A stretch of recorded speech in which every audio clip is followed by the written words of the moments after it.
The advice and opinions expressed by Dr. Granpeesheh and her guests are meant solely as suggestion and should not be in any way construed as child-specific advice. Dr. Doreen Granpeesheh is the Dr. Doreen is an expert in autism. Doreen Granpeesheh. Dr. Granpeesheh. Dr. Doreen Granpeesheh. Dr. Doreen Granpeesheh is a visionary in the field of autism. Now you can ask her questions on Ask Dr. Doreen. Good morning and welcome to Ask Dr. Doreen. I'm Shannon Penrod and I am here live with Dr. Doreen Granpeesheh. Good morning, Dr. Granpeesheh. Good morning, Shannon, and good morning, everyone. And forgive me for not coming in, but I didn't want to spread my germ today. I'm a little bit under the weather. Well, we appreciate you, and we appreciate you still doing the show, even while you're under the weather, but we're hoping and praying that you feel better soon. Thank Sooner you. As opposed Thank to you. later. We are live this morning. It is the Tuesday after Thanksgiving, which means it is Giving Tuesday. I want to talk about all of that, but remind all of you that we're live right now on Facebook, YouTube, and Twitter, as well as about a dozen other sites. Our fabulous Chris Desmond is showing them to you on the screen right now, but we know that a lot of you listen in podcasts. We're thrilled to be able to be a free download wherever you get your podcasts. That does mean you're going to listen to some advertisements. That's what makes it free for you guys. We hope that you embrace that and love that. If you are someone, some of you have written in and said, I'm exercising and it throws off my rhythm when I'm listening to the ads, you want to get it ad free, you can for a very small monthly cost. It's $5 a month. And that you go to glow.fm/autismlive. Don't be mistaken. When you pay that $5, you get everything the Autism Network does, including Ask Dr. Doreen, directly into your inbox with no ads, which is wonderful. But I also love that we're able to provide it for those of you who want to get it free of cost. We're doing a shout out right now to Rodney. We're so thrilled to have you here with us live. And a reminder to everybody, that's exactly how you participate in the show. If you're watching us live, tell us that you're watching, say hi, we'll say hi back to you. Better yet, if you have a question for Dr. Granpeesheh, write your question in. Our starting topic, our overreaching topic today is teaching executive function skills, but you can write in about absolutely anything that you want to write in on. I know for years I was really confused about executive function skills, and I'll ask Dr. Granpeesheh, but I have to remember, this is my note to myself. We've got to talk briefly about Giving Tuesday. So this is a day, I don't know when this started, 10, 12 years ago, that after Thanksgiving, they just created a day in which nonprofits could assault you with requests to please. It's the year end. It's a perfect time to donate. I know you're getting lots of messages. I'm getting messages on my phone and on my Facebook. Everybody wants a little bit of money from you, but let us state our case here. We have a charity that we would like for you to give whatever you have between the couch cushions or whatever you're looking to donate, because it's end of year and you want that tax benefit from being able to donate to a registered 501c3. And you started a charity, Dr. Granpeesheh, that is very near and dear to both of our hearts, called Autism Care Today. This is a very special organization that I think if you talk to any parent of any kiddo, teen, or adult on the spectrum, they will tell you that there are things they wish that they could give their child, that they know would help their child, but it's not in the budget because there are other things that, bills that have to be paid, all kinds of things, but there are things that they're not able to do for their child, including the heartbreak of all heartbreak for me is after my generation of parents fought so hard for all of you to get insurance to cover ABA. But now there are parents who will tell me on a regular basis, and I know you've heard this too, Dr. Granpeesheh, that they can't afford the copays. Right. The copays make it so that they can't even access the health care that we fought so hard for them to get. But Autism Care Today, what they do is brilliant. I don't know how you came up with this, but it's absolutely brilliant, Dr. Granpeesheh. that you give grants to things for families that families get to specify. So Right. if a family needs copay, I'm talking too much, but I want you I to know. jump in whenever you can. But I know you're saving voice. You have given money for copays, for summer camps, for swimming lessons, for assistance dogs, for companion dogs, for medical testing. iPad, fencing, safety Fencing. equipment. Yes, so much for safety equipment. You have so many different programs for Act Today that are, that go into different areas. Like, for instance, there is a program just for military families. Right. Because the statistics show us that autism is more prevalent in the military community than it is outside. And it's harder hit because they tend to move every 2 to 3 years. Imagine just getting all your programs situated for your child and then being told, in order to serve your country, you got to move your family. Ooh. And also, there's usually one or sometimes even both parents who are deployed. Yes. So it is extremely hard for military families. That's right, Shannon. Yes. So there's a special program that's just for military families. But really, anybody, this is in the United States, because I see that we have somebody wonderfully joining us from Canada and somebody from South Africa. So thrilled that you're here. This charity does service the United States, but the need is so great, and we never have enough money to fulfill even half of the grants that are requested. It really comes down to how much money can we fundraise. So if you've got some money that you're looking to donate for end of year giving, or just because you want to feel in this holiday spirit that you've done something for someone else, there is no amount that is too small to donate to Autism Care Today. You can go to act-today.org. There is a place to donate right now for Giving Tuesday. We encourage you to give whatever you can. Anything you want to say, Dr. Granpeesheh? Yeah, just that, a lot of charities also have a big staff, and we don't, just so that you're assured that almost all of your money goes directly to families. So I think that's an important part of it as well, Shannon, is that we don't spend it on things, we donate it to families who are in need. Absolutely. Yes. I volunteer strenuously with Act Today, and most of what happens is volunteers. So want to encourage you. We just had the All Ghouls Gala, which is our biggest fundraiser of the year, and I haven't really had a chance to tell you, Dr. Granpeesheh, how many people at the end of the party came up to me and said, I never really thought about it before, but I'd like to volunteer for this charity. And I was like furiously taking down names.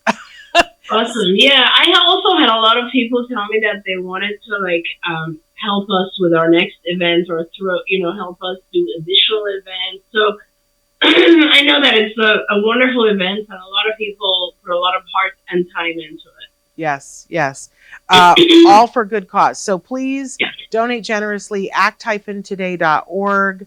I have been fortunate enough to be on the phone when sometimes they do a conference call and they'll call a family and say, your grant is being granted. It's happening. It's on its way to you. And it usually happens at the end of the year, right around Christmas. And the families are so overjoyed. I have also been on the phone when, after all the grants are given out, and people call and say, why wasn't my grant granted? I've been on both sides of that equation, and believe me, it's better when we can grant it. So please do what you can, give what you can, check the couch cushions. There is no amount that's too small. If everybody gave $5, we would be able to help a whole lot of people. So there we go. Oh, good night from England. Every day I hear all your recordings. Very helpful and gain a lot. I love that. Thank you, Park. We're saying hi to Rosie. We're saying hi to Belinda, who's writing to us from South Africa, and Diane, who's writing to us from Canada, as well as Rodney. So thrilled that you guys are here. If you have questions, feel free to go ahead and write them in now. I'm going to start with some executive function questions, but then we're open it up to everything. I see your question already, Park. I'll get to it in just a second. But I loved this question because I love hearing from teachers. The question is, I teach 7th grade English, and each year I am noticing I have more and more kiddos that identify as being neurodiverse. Notably, they all either have a 504 or an IEP. I do a project in the spring that requires my students to complete a huge project that has 20 assignments all on a deadline. What is the best way to support my neurodivergent students for them to meet their deadlines and not just wait until the night before? What a great question, and I'm so happy that the teacher took the time to write into us. That's awesome. Yes. It's interesting. We realized a long time ago that planning is kind of a difficult skill for a lot of our kids. That's actually why we developed the whole executive function curriculum, because we started to realize that, we need to work a little bit more on the details or the different areas that go into being able to plan something in the future. And I'll just throw out some examples here. When we plan something that is, and this starts to happen, by the way, a lot more in middle school, and our kids are just not prepared because they don't know how to plan something that is not an immediate happening or event. So let's say a teacher, and this starts in middle school, where a teacher will say, okay, we have an assignment, and the assignment is, as this teacher wrote, a bigger assignment, and it's due in 3 weeks, and it involves all these different steps. So for a child to be able to actually manage that, a few different things have to happen, right? The child has to start, break it down. First of all, they have to kind of break it down into all the different parts that are going to culminate into this bigger project, right? As this teacher wrote, it could, for instance, have to do with research or interviewing people or just, developing different plans for different parts of it. And so that's, I guess, number one. I had a teacher many, many years ago myself, the first teacher who taught me how to produce an outline. And it's such an important tool and something that sometimes our kids don't know how to do.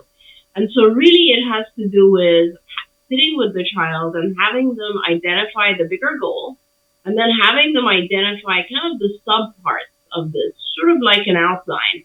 What are the things that I have to do? What are the different areas that I have to complete before I get to this final project? But once you have that, then you need to put that into like a timeline. So let's say if I have 3 weeks for the final project and there's 5 different parts to this that I have to complete, now I have to figure out how much time does each part take and by what date should each section be completed so that it's a continuous process. That is a lot of work, and that's kind of what we work on, those types of things with our kids. You as a teacher who is so caring, that you write into us, you could definitely sit down with the children and just say, okay, let's do this together. How much time do you think it'll take? Will you be able to do this in 1 day, 3 days, 5 days, and help them? Because that kind of thing, if it's their first time, obviously they're going to need a lot of guidance. So now you have an outline and you know exactly how many days each portion will take, and you put it on a calendar for the child. You can sit down and say, okay, so by Tuesday, you need to have this section done. By Thursday, this section. By next Wednesday, this section, and so on. It's not done yet, because really, if today is, let's say, Sunday, and you're supposed to have your first section done by Tuesday, you kind of need to now break it down into every single day for the individual. So break it down into as small a part as you can. Okay, so if we need to have all these interviews, let's say, done by Tuesday, let's see, there's 5 people you have to interview, and we have 5 days. That means what? That means you have to interview one person every day. So you really break it down as far as you possibly can so that the child can really have a really good plan of how to approach this project. And of course, you want to make sure that if they have any questions along the way, they can come back and talk to you and ask questions. This type of skill, you're not just doing it for this particular project. It'll be something that the child can use across their lifetime, across lots of different things that they encounter in life. You know, when you're in college, when you're looking for a job, there's so many different things that we do that require this long-term planning. And being able to help someone break it down and actually identify how they can manage to get it done is so valuable. I see a lot of typically developing adolescents and adults who don't have this skill. Yeah. And what ends up happening is that they're so overwhelmed that they freeze and they procrastinate and they avoid the task altogether just because they've never learned the skill of being able to break it down into subparts. Now, Shannon, and I want you to give you a chance to talk about this, but you know that in ABA, we teach a lot more than just breaking things down. We also teach our kids how to inhibit, get distractions, right? Getting distracted by other things. And there's lots of other parts to getting an overall plan completed. But I think for this teacher and for this project, that's what needs to happen. Absolutely. And I just want to say, because former classroom teacher here, I love a good visual support.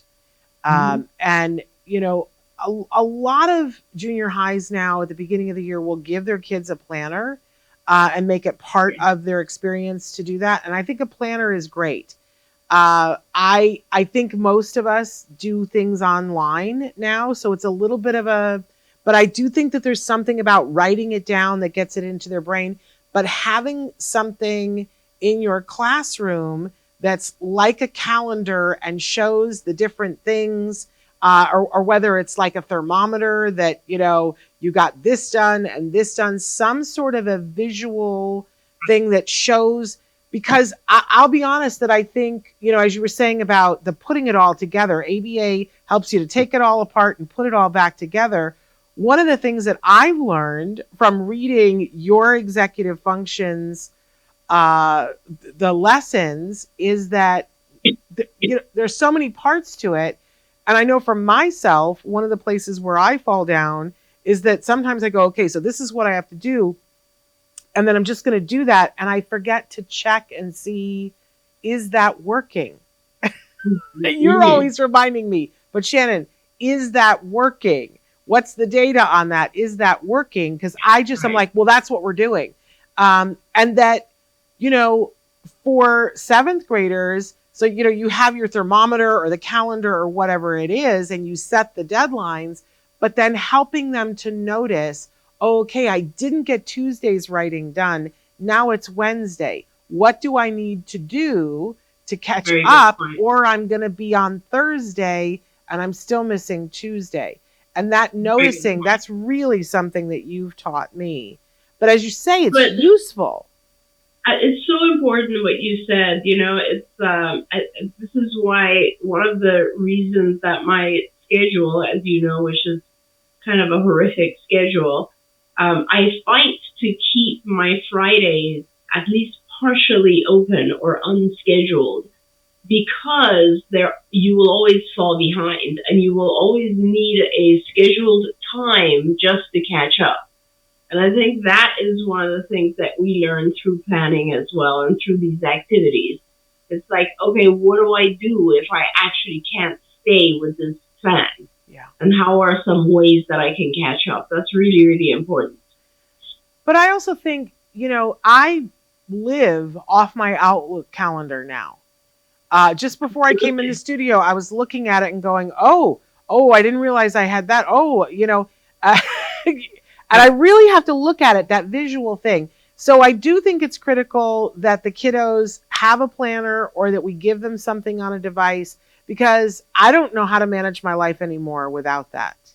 And I don't, and I think the way things move now, especially now that there's so much that happens on Zoom and all these different technology ways that people connect, and it's this way for our teenagers too. Don't be mistaken. Kids have things that they have to do that aren't always a physical must be their thing, although they do have that as well. So I encourage you, the visual thing, I think critical, and teaching them how to use a planner, or teaching them how to use a calendar.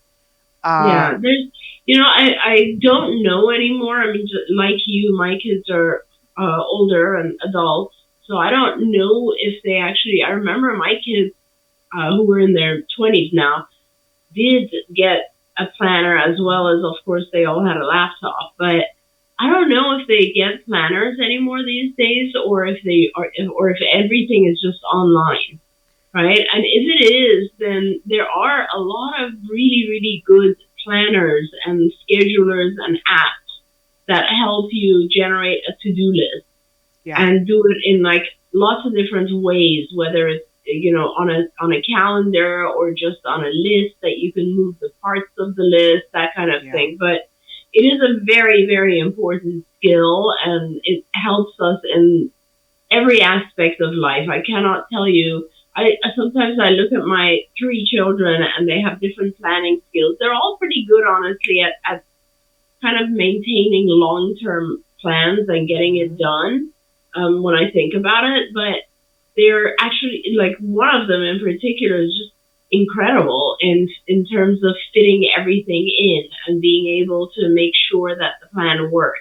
Yeah. And I think the more you practice this, the better you get at it. And it's really vital for life. Absolutely. When I was so confused about executive functions, and I would always ask people, so what does this mean? Excuse me. And I remember one expert that I was talking to said, okay, for instance, every day I drive to school and I drop my child off at school.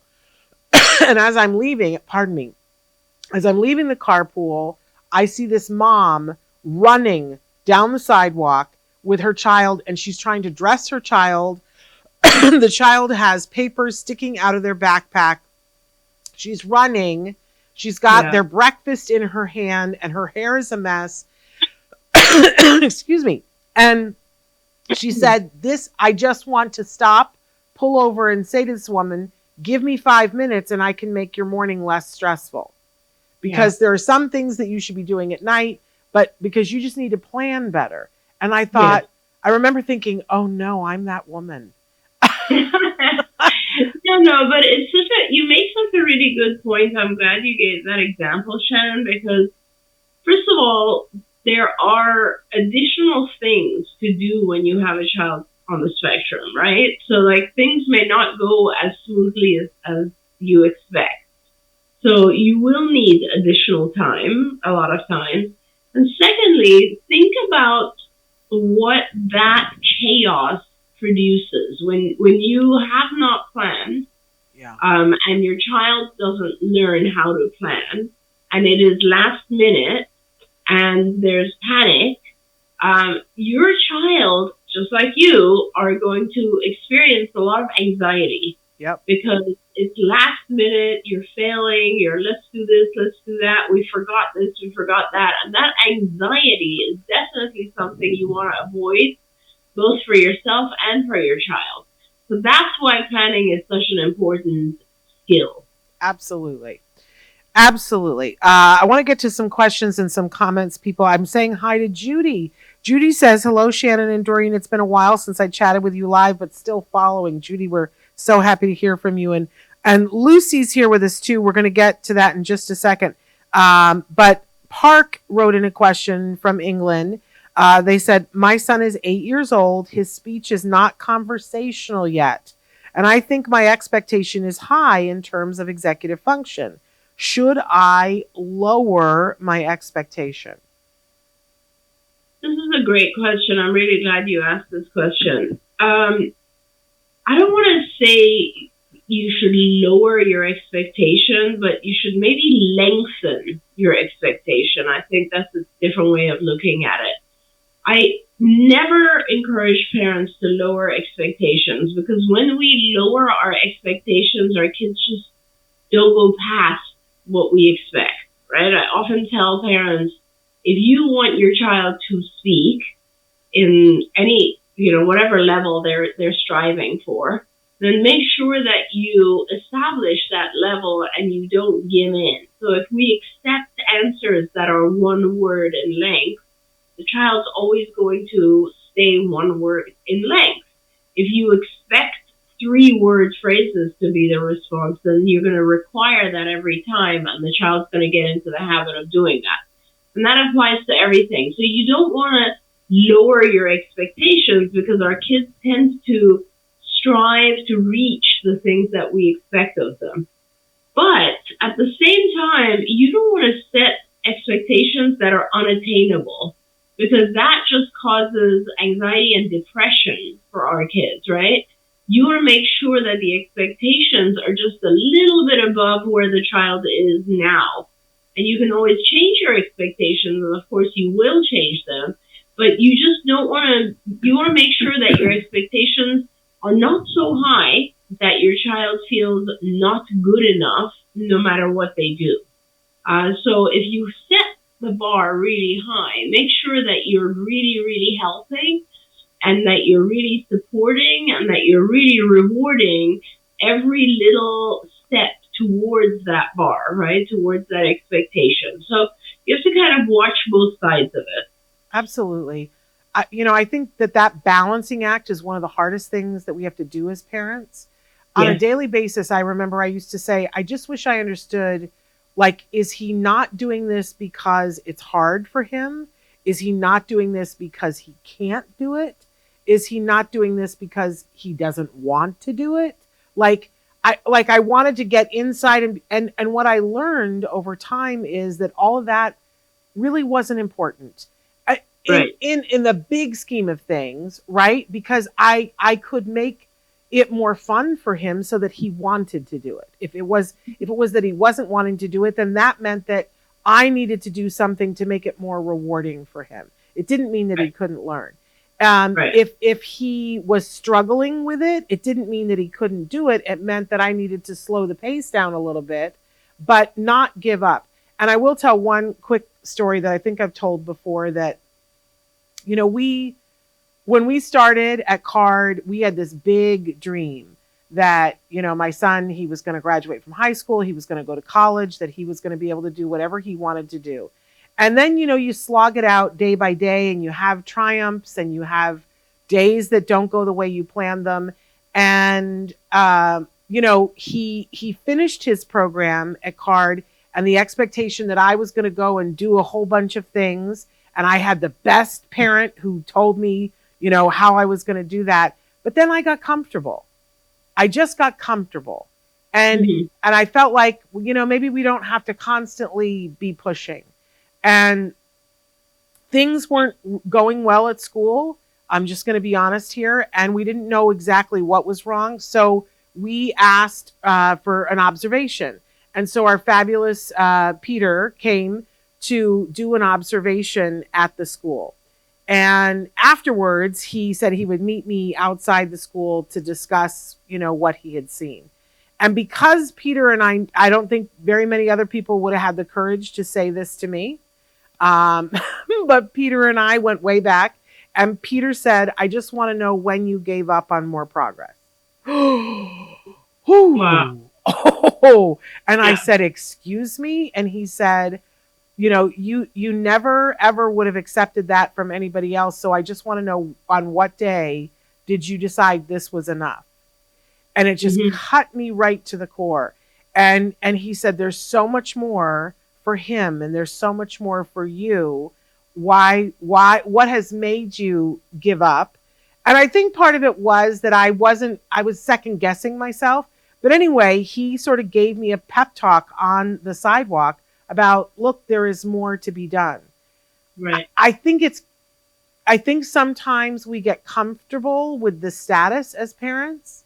And then there's the flip that sometimes we're just pushing and not noticing if it's working, which is what I was saying before. So both sides of that equation. But I don't want you to lower your expectations, and I don't want you to give up. Absolutely. And it's interesting. You made me remember something of one of my kids. And it was just kind of the flip side. And it shows a lot of our own personality, I think, kind of falls on our kids, right? Yes. So I remember one of my kids, and I think she was at this point, had maybe just started middle school. And she came to me in the evening, like let's say 7 p.m. or something, and said, "Oh my God, I forgot I have a book report tomorrow. And I have not yet read this book."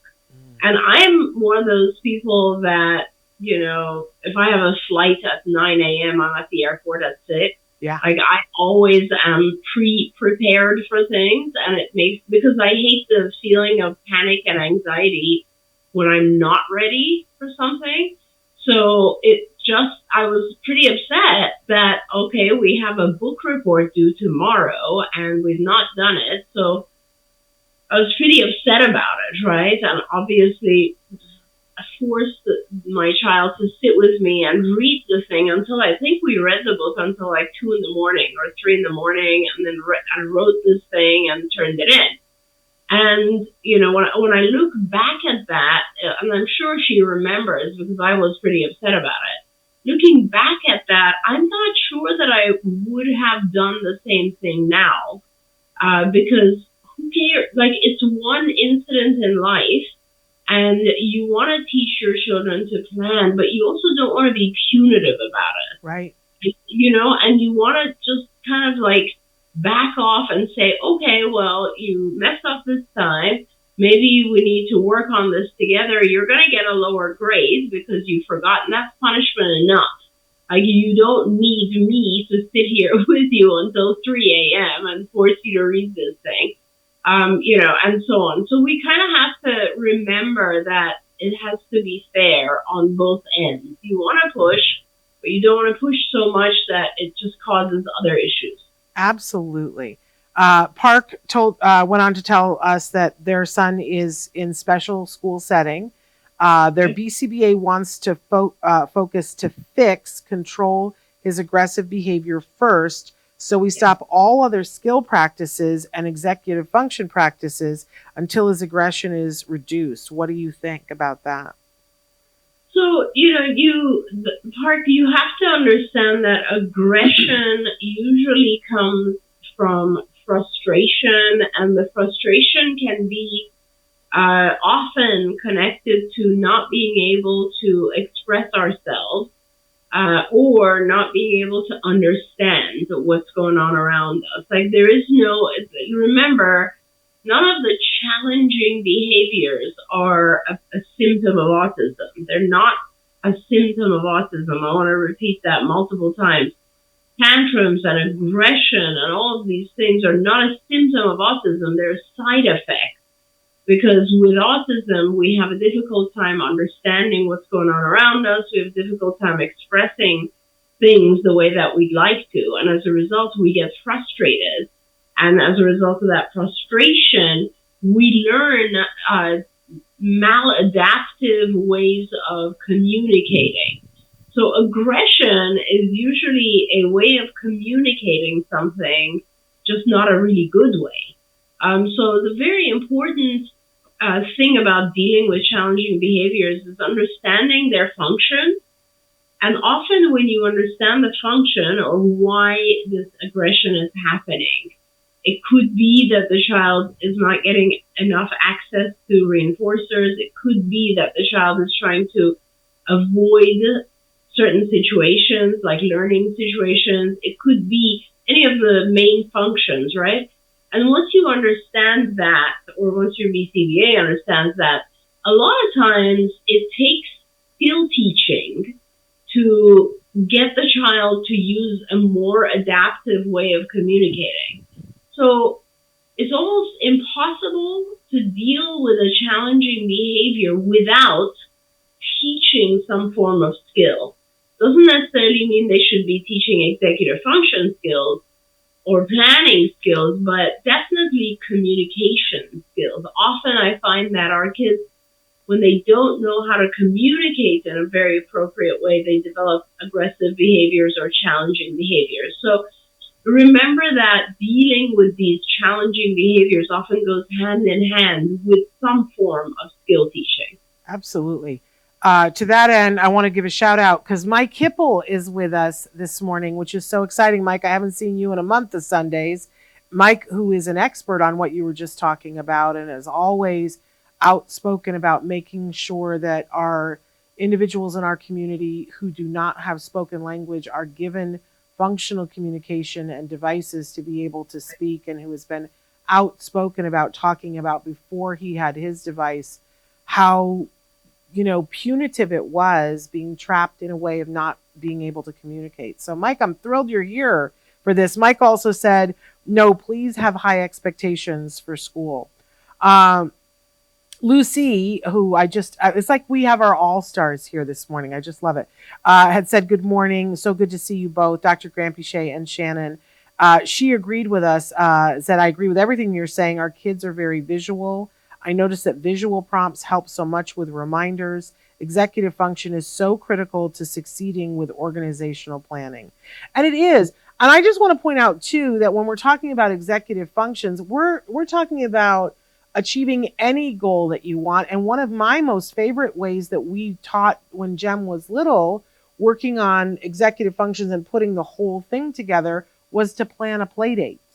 Right? It doesn't have to be something that's just boring and an assignment due, but we would plan a whole play date of, how are we going to invite these friends? What time are they coming? What do we have to do to the house to have it ready so you can play the video game? What are we feeding them? So on and so forth. So that's right. Fun stuff. I want to get to another executive function question. I recently had a parent meeting at school for my 4th grade daughter. She has a diagnosis of autism, but she is in a gen ed class that has one aide for the whole class. My daughter has always excelled in school, but this teacher is saying that my daughter has turned in none of her homework this semester. First, I know that she did the work. I watched her do it. Obviously, there's some sort of disconnect when it comes to handing in the work. How do I handle this? Second, why am I just hearing about this? Aren't there rules about this? This question I love because this goes to a lot of what happens in classrooms that we don't get to see as parents. I want to turn to you first, Dr. Granpeesheh, but then I have things to say as well. That's great. Yeah, no, I mean, I agree with the parent. I think that the very first time that a homework is not turned in is when you should be hearing about it. It should not be after several days or weeks. I don't know how long the period is, but certainly that does not bode well.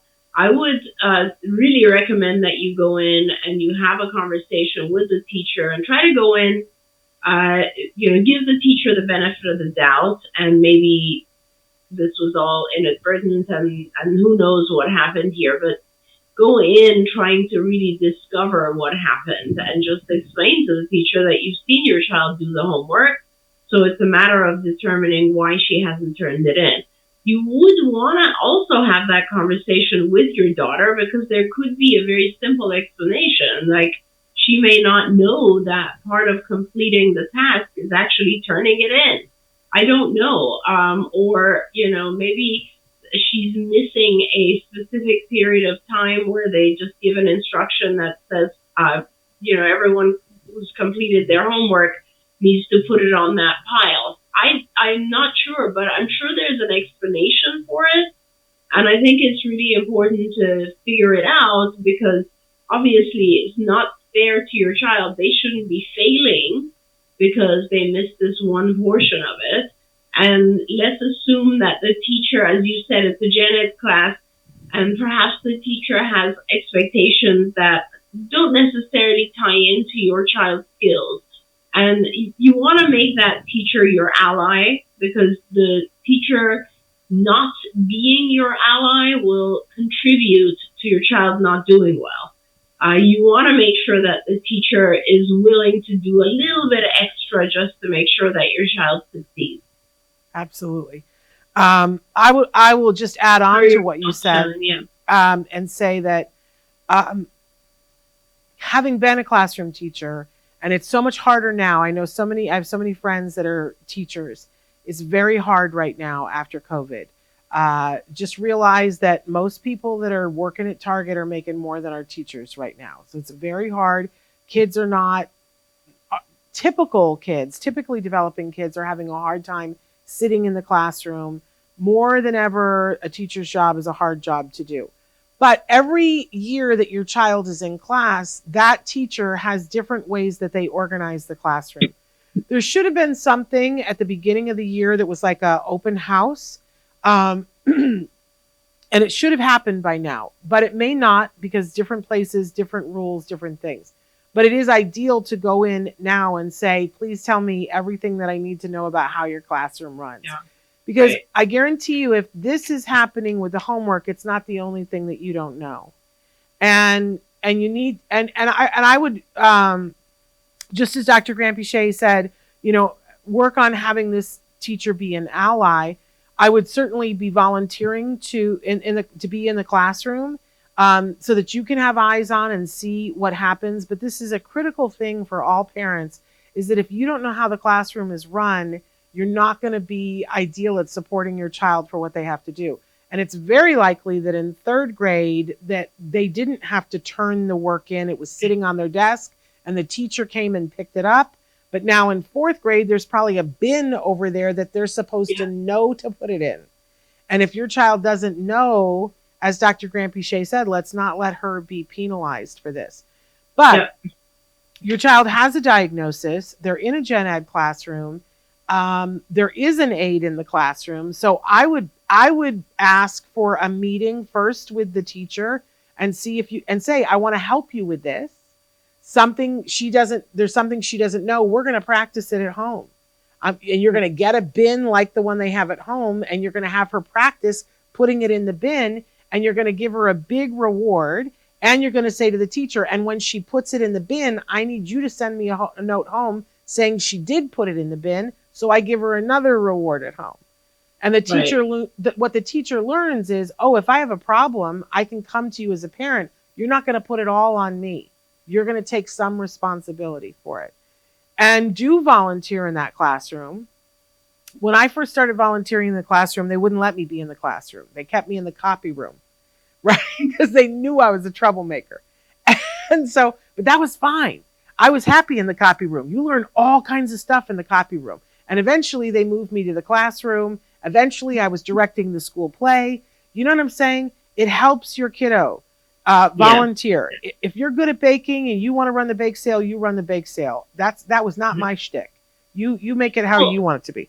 But and Shannon, I think you said a very important thing, which is if you can observe, if you can volunteer and observe, you learn a lot. Mm-hmm. Like I have had children who are way past doing their homework and turning it in. Like that is a very easy thing for them.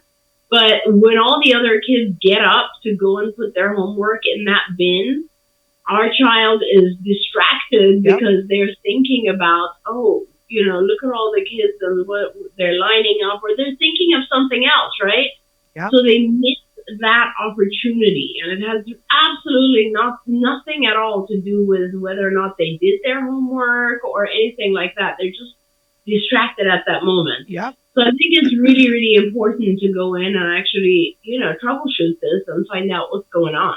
Absolutely. And I love Lucy read my mind, because as we work on this, if your child does have the diagnosis of autism, even though they're in the gen ed classroom, they should have an IEP.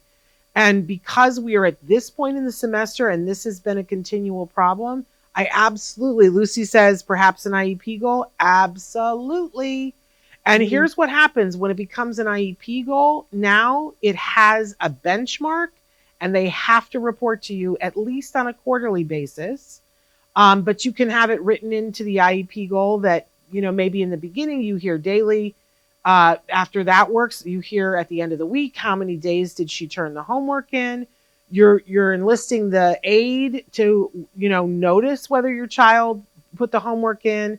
Everybody's rewarding it, and you change this behavior. You make it so that your child actually knows, first of all, how to do it, that your child is prompted to do it, that your child gets a meaningful reward for it. Because in fourth grade, I don't know, I guess there are some kids who get all excited about a check mark for handing their homework in, but most kids don't. That it's so far disconnected from the report card. There needs to be an immediate reward for having done it. Yeah. So, and of course, the challenge with IEP and IEP goals is that a lot of schools and school districts now limit the number of IEP goals that you can have for a child, right? So whenever you want to add a goal, you always have to kind of look and see what else is in there and how does this fit in with the priorities that you have. Absolutely. That's a very good point. Lucy also said, I have the same issue with my child, completes the homework but does not turn it in. Don't know how to help him with this, but hopefully we've given you some ideas, Lucy, because it does affect your child's grades. It does affect how, what else it affects? It affects how the child looks at what you're doing at home. Because I'm just going to be honest, that teachers talk in the lounge, and if a kid's not turning in the homework, they tend to go, oh, that's the parent, right? Yeah. Although it's not. The homework might be done, but they're not getting it handed in. And we as parents go, my child went with it. If they didn't get it handed in, it's the teacher, right? But who loses in that, argument? The kiddo. So let's troubleshoot it. I'd love to hear back from you, Lucy, and see if any of the things we talked about work. You said some really important things that I want to kind of reiterate here. I think that practicing and making sure that the child understands that the last step of this homework is turning it in. Yeah. And practicing that is a very important thing, because I think your child might completely forget that they've done the homework. Yeah. And that turning it in is actually the last step. We at every step along the way with Jem, we practiced everything at home. We practiced fire drills at home. We practiced when he was getting ready to go to kindergarten. Our BTs would set up centers in my house where there'd be a craft, and we'd be working on the craft. And we had asked for the kindergarten teacher ahead of time, how do you make them change? And she would ding this little bell. And so he learned, you ding the bell, you go to the next center, you put your material. We practiced all of that with our ABA team. And I will say, I mentioned going to the open house, and anything you don't know, find out at the open house. Come with gifts. And my suggestion is to bring Kleenex and whatever writing things the kids use at that age level. Like if they're in kindergarten, bring the fat crayons, right? But always Kleenex. They can never have enough Kleenex. And it's something, no, I'm serious. Like it's the number one things that teachers ask for. They can never have enough Kleenex. And if you think about it, it means that some of the coughing and sneezing goes in the Kleenex, and maybe your child will stay healthier if your teacher has enough Kleenex. So bring pencils when the kids are older, sharpened pencils. The teachers will love you forever. Ask tons of questions. How does your classroom work? But then at the end of the year, when they have the sort of back to school night and you get to go and see everybody's projects and everything, go gush over the teacher, look at your child's projects. But then they always have they have 2 sessions for people who have second kids. Then go to the next grade level and visit all of their classrooms to see what they were doing and talk to the teachers, introduce yourself. It's how I picked all my teachers, and they know your kid already. So I would say, hi, I'm Shannon. I'm Jem's mother. And some of them would go, I know, he's amazing. I'd love to have him in my classroom. And I remember the teacher that they were talking about him going to her classroom. And I said, hi, I'm Shannon. I'm Jem's mom. And she was like, uh-huh. And I went, oh, yeah, no, he's not going to that classroom. So, You know what I mean? And I was like, no, I don't think so. I saw her classroom. I don't think it's a good fit. Yeah, exactly. Right? I'm terrible. But No, but you have to. Those are the things you do, and it's so important to the child's development, 100%. yeah, I mean, my kids still talk about their favorite teachers and the ones that had a positive impact on them. So a teacher can be really, really influential on a child's development. absolutely. Okay, I need to get to a couple of these questions. I'm 27. I am autistic. My girlfriend is mad at me because she says I don't know how to plan a date. I did not know that it was something that had to be planned. Where can I learn how to plan a date? I just love this. I know, I love it too. That's awesome. Yeah, I mean, as I said, Shannon, that the skill of breaking things down into smaller parts and then establishing a timeline and writing out as much as you can about what happens in each of those smaller parts is a skill that applies to anything and so many different things, whether it's planning a date or, a million other things, how to apply for college, how to apply to a job, whatever it might be. So again, if you are planning a date, you do pretty much the same steps. So you look and determine, okay, what are the subparts of this date? So what is the transportation? What is the location that we're going to do? What actually happens at that location? And then how do we end the night? And once you have the subparts listed out, you obviously want to think about a little bit more detail. Okay, so who is going to transport us? Are we going to Uber there? What are we going to do? Where are we going? And how, do I need to make reservations? And things like what should I wear? What should she wear? Do I need to do anything that makes the whole thing a little bit more special? Do I order for her? Do we order together? What kind of, I want to make sure I have enough money for this date. All the details that go into every subsection of this overall thing. And then, of course, you invite and it ends with making sure that you invite the girlfriend on the correct time and date and enjoy it. But yeah, planning is one of those things that really helps every aspect of life. So sounds like a fun aspect to engage in. Well, and I think, correct me if I'm wrong, but there is an element of perspective taking too to this. Thinking about, absolutely. But I love, because I think there's two different types of men in this generation. They're the ones who've watched The Bachelor and they think they have to go scuba diving for every date, right? They think it's got to be, something that will be memorable forever. And then there are the guys who are like, I thought we were just going to hang out and watch a baseball game. And don't realize, no, you have to actually do something for the date. You have to go somewhere or do an activity or watch a movie. You don't have to rearrange the world for it. You don't have to have a private jet, take them to Paris. You don't have to spend lots of money. You can go for a walk in a park. But you need to do something, and you have to consider what the other person might be interested in and what you would be interested in, right? Right. And that's such a big part of it, Shannon, and thanks for saying that, because really it does have a lot to do with kind of taking the other person's perspective. Like you said, Shannon, like maybe it wouldn't be appropriate to go to a car rally because your girlfriend or, I don't know, in this case, your partner is not interested in that, but they are interested in, let's say, having a picnic in the park.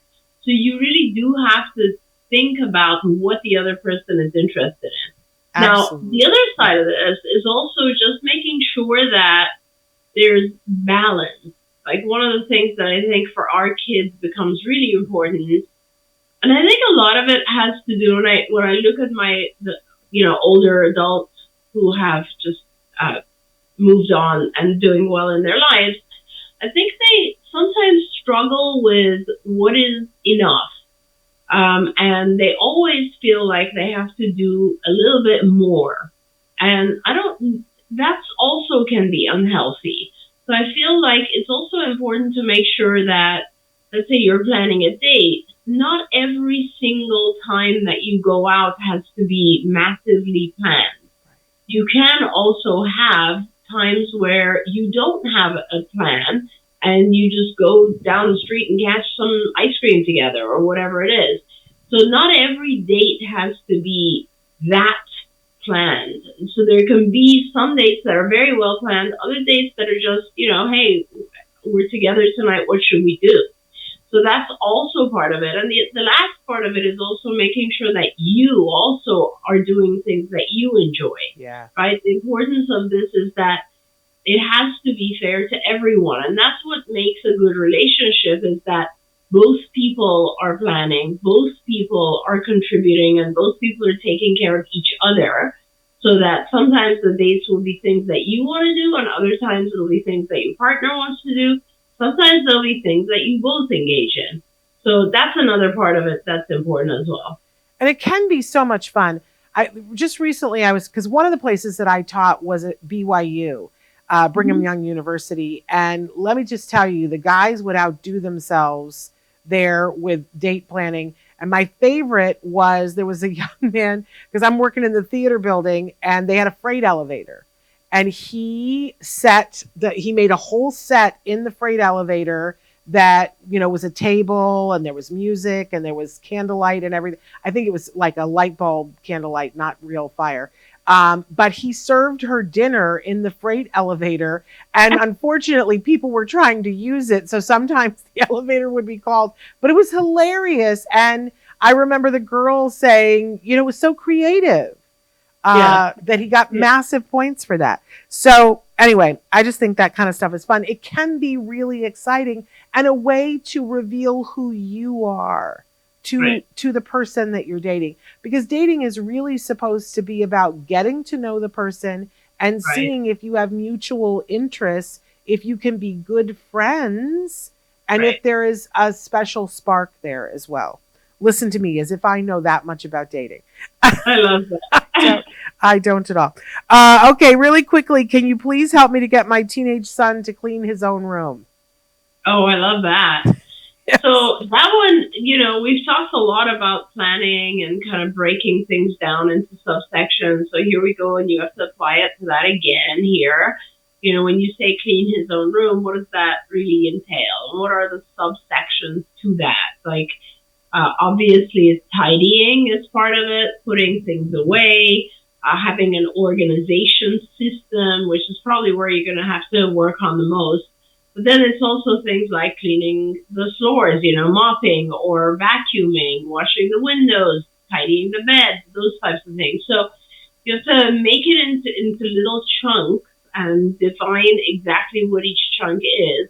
But then I think it's really important also to make sure that each section has its own, like your child is able to do those things, and also it really understands what each section has involved. So, for example, putting your clothes away doesn't involve just taking your clothes and putting them in a drawer. It also involves being able to fold clothing, right? So go into great detail in terms of being able to complete each section, and sometimes you might want to focus on one section or another. And it involves having some sort of set organization system. Is there a place for, junk that is usually lying around? Is there a drawer that could be assigned to that? How do you organize? The way you organize clothing is completely different than the way you organize, let's say, computer things or tech items.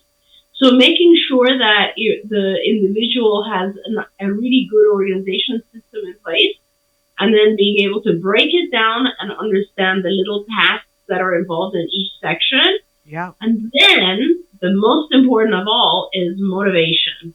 Like, what is going to motivate your child to actually do these things? And I think you need to have a reward system in place that is very clear, whether, and depending on the age of your child, it could be a monetary system, go clean up your room and I'll give you $10, whatever it is. But you need to make sure that there's a reinforcer for actually cleaning it up and keeping it clean on a specific schedule. So that's a really big part of it. And part of the reason our teenagers don't do that is because it's more rewarding. They are not as bothered by the mess. So there's no aversive process to it. It's just more rewarding for them to do something else other than cleaning their room. Absolutely. But I always think of one of our colleagues that went into a 17-year-old's home with this kind of a question and helped them to identify what all the things were that needed to be, put away or available. The child was an artist that would draw. And so there were pencils, and there were the graphite pencils here and the colored pencils here and the markers here. And there was a specific cup for them. And they cleaned up the room in one day. And the parent was like, I don't know what happened. And the room stayed relatively clean because they understood, as you said, what the system was. And part of the payoff for them was when they needed to draw, everything was where they needed to find it. Space. Yeah. And also, I want to say, as a parent, I know that we're very busy, but if you have the time to do this with your child, it can be a very fun activity, and you'll learn a lot about your child as you're helping them organize. Amen to that. I've kept you longer than I agreed to. I adore you. I hope you feel so better. Much, Thank you. You are a light in all of our lives. We're all so grateful for you. Please go rest and feel better. Thank you very much. It was nice to see everyone. It was good to see you as well. I'm going to remind everybody before we go, tomorrow on the show, we have Matt Asner and Nava Paskowitz Asner.